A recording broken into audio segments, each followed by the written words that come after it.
E chegando eles ao Jordão, cortaram madeira, e sucedeu que, derribando um deles uma viga, o ferro caiu na água.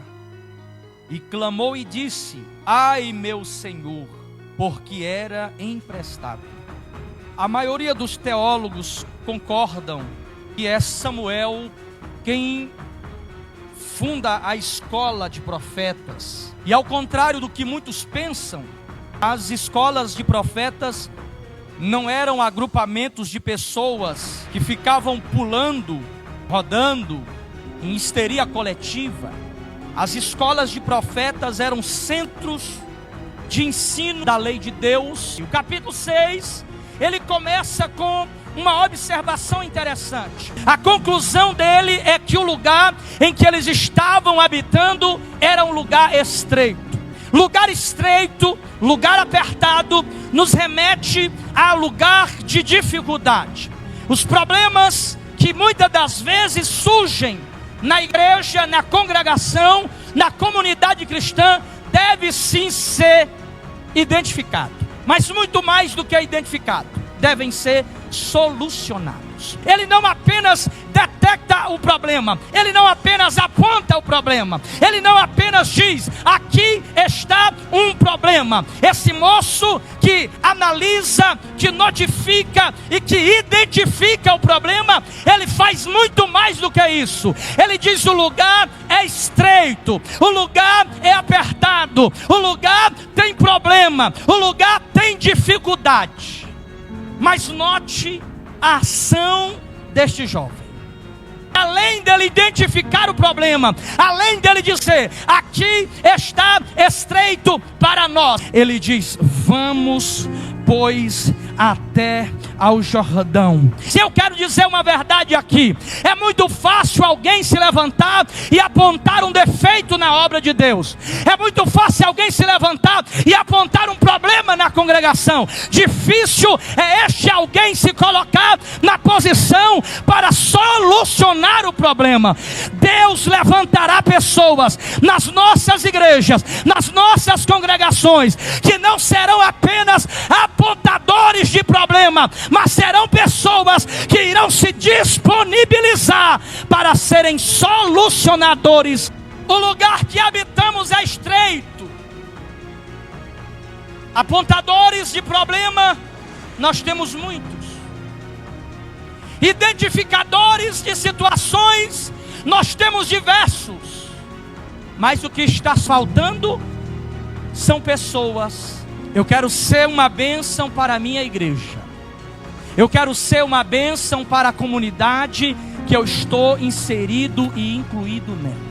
Mas ele não vai mudar de congregação. Está apertado, está estreito, mas ele não sai do lugar aonde Deus colocou ele. Ele não move o pé do lugar que Deus estabeleceu ele. Eu quero dizer nesta noite: o Espírito de Deus está procurando alguém que queira ser solução na obra de Deus. Deus não te chamou para ser julgador de problema, igreja.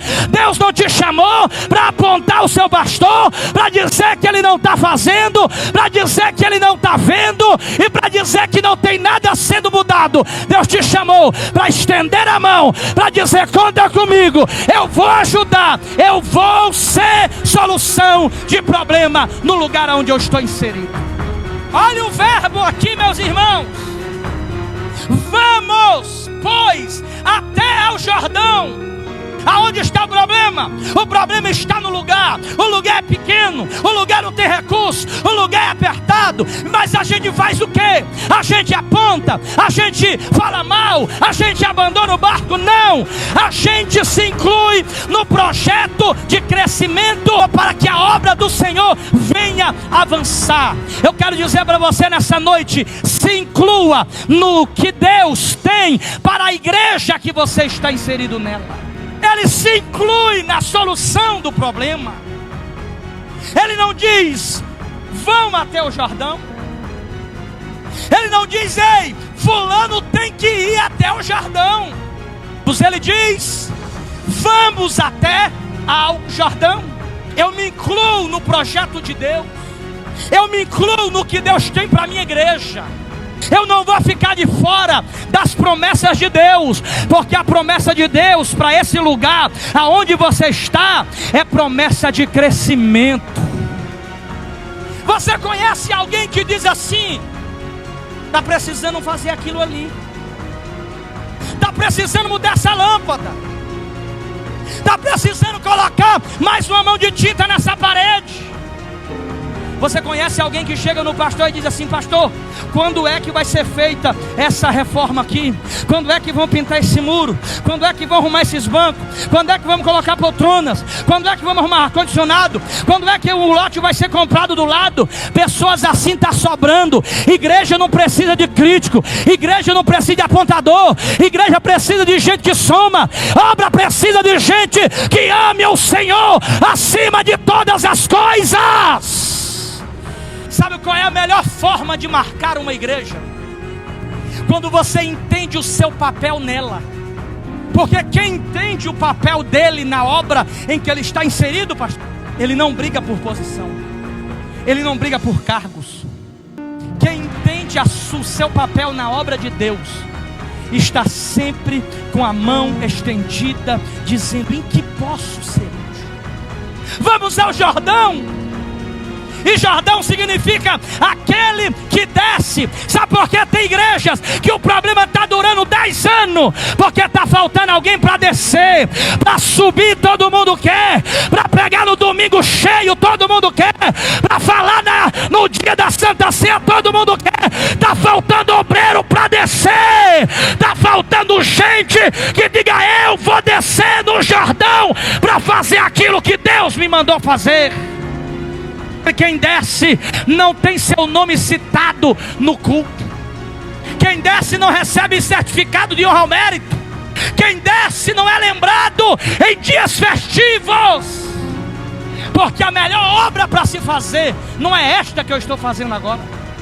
A melhor obra para se fazer ainda é no anonimato, ainda é atrás das cortinas, ainda é, aleluia, lá atrás no anexo da igreja, limpando o banheiro, limpando o chão, auxiliando, ajudando, estendendo a mão. Eu quero profetizar nesta noite que Deus arranque do nosso meio o espírito de estrelismo, o espírito de artista de Hollywood, e que Deus levante, pastor Altino, mais servos que estejam dispostos a pegar o machado.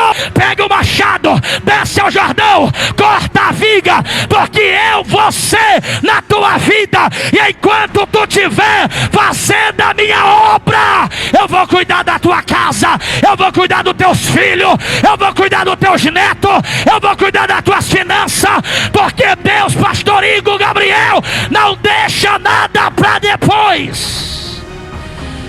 Vamos até ao Jordão e tomemos de lá, cada um de nós, uma viga. Cada um tomará uma, não é 2, não é 3, não é 10. Às vezes as pessoas se sufocam, porque cada uma quer tomar, pastor Ezequiel, mais do que uma viga. Fala para quem está do seu lado assim: olha, quando a gente entende o nosso papel na igreja, você toma a sua viga, eu tomo a minha, e a obra de Deus em nós. Você não precisa fazer mais do que a sua capacidade. Você não precisa exagerar. Você não precisa se matar com departamento. Tem gente que coleciona departamento. Tem gente que quer ser o porteiro e dirigir o culto ao mesmo tempo. Deus está dizendo: não, tome a sua viga. Porque que cada um tem uma função na obra de Deus, no corpo do Senhor Jesus. Cada um de nós fomos chamados com uma vocação. Paulo disse: quando vocês se reúnem, uns têm cântico, outros têm a palavra, outros têm a profecia, outros têm o louvor, outros têm os cânticos espirituais. Olha para quem está do teu lado e diga: não se mata não, é cada uma viga. Pegue a sua viga, faça a sua obra. Vai caminhando em direção ao reino de Deus, aos céus, com a sua viga, com a viga que você tomou quando você entrou nessa igreja. E quando chegar a hora, esta viga que você tomou vai servir de coluna para uma casa ficar de pé. E sucedeu que, derribando um deles uma viga, o ferro caiu na água. Acidentes de percurso, coisas que saem do nosso controle. Ninguém pode evitar antecipadamente os acidentes da obra de Deus. Um acidente que aconteceu enquanto ele trabalhava. O acidente não aconteceu enquanto ele estava na beira da praia tomando água de coco. O acidente aconteceu enquanto ele estava empunhando um machado com toda a sua força, com todo o seu ímpeto, com toda a sua alegria. Ele cortava aquela viga, porque ela serviria para ser uma coluna na casa onde a lei de Deus seria ensinada. Ele está, pastor Ezequiel, animado, porque quem faz a obra deve fazer com ânimo. Quem faz a obra deve fazer com alegria, não como a homens, mas como ao próprio Deus. Ele estava cortando a viga, e a Bíblia diz que quando ele derrubou a viga, outra coisa caiu. Vou repetir. Quando ele derrubou a viga, outra coisa caiu. O que caiu, pastor? O machado. É triste porque a viga também caiu. Mas às vezes, pastor Altino, a gente dá mais ênfase ao machado. A gente diz, fulano era uma bênção, mas o machado caiu. Você conhece o Beltrano? Pregava demais, mas o machado caiu. E a irmã fulana de tal, como ela era boa na liderança de departamento, mas o machado... Nós damos mais ênfase ao machado que cai do que à viga que foi derrubada. O machado caiu, mas caiu porque ele colocou toda a sua força na obra e na tarefa que ele havia recebido. Ferramentas desajustadas não terão êxito nas suas tarefas. Obreiros desajustados não chegarão ao final da sua vida como alguém que militou a chamada e fez com que como Deus ordenou. Pessoas que vivem as suas vidas desajustadamente não obterão sucesso. O que se vê hoje são pessoas que estão pregando, cantando, fazendo a obra, dirigindo, mas estão desajustadas. O machado está cego. Eu não oro mais como orava porque eu estou muito ocupado. Eu não vou mais nas orações porque eu não tenho tempo. O machado está cego, a cunha está frouxa. O machado cai na água. A primeira coisa que ele faz está na Bíblia. Ele dá um grito: ai, meu Senhor! Caiu. Não finge que não aconteceu nada não, irmão. Caiu. Não fica tentando tapar o sol com a peneira não. Grita, pede socorro, pede ajuda, porque o Deus que te chamou, o Deus que te chamou para a obra, vai estender as mãos para você e vai te restaurar a sua posição de honra.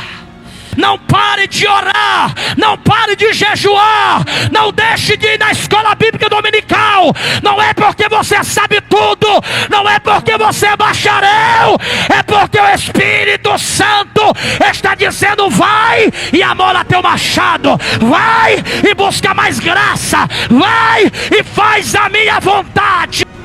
Amole o seu machado, meu irmão. Caiu. Diga que caiu, mas digno. Ele disse: era emprestado. Reconheceu que não era dele. Na verdade não é. Não é nosso. Está na nossa mão, mas não é. Você está agora como alguém que faz algo para Deus, mas não é seu. Você canta, mas o dom não é seu. Você prega, mas o dom não é seu. Você, aleluia, dirige, mas o dom não é seu. Você cuida de alguma coisa no reino, mas o dom não é seu. Reconheça que alguém deu para você.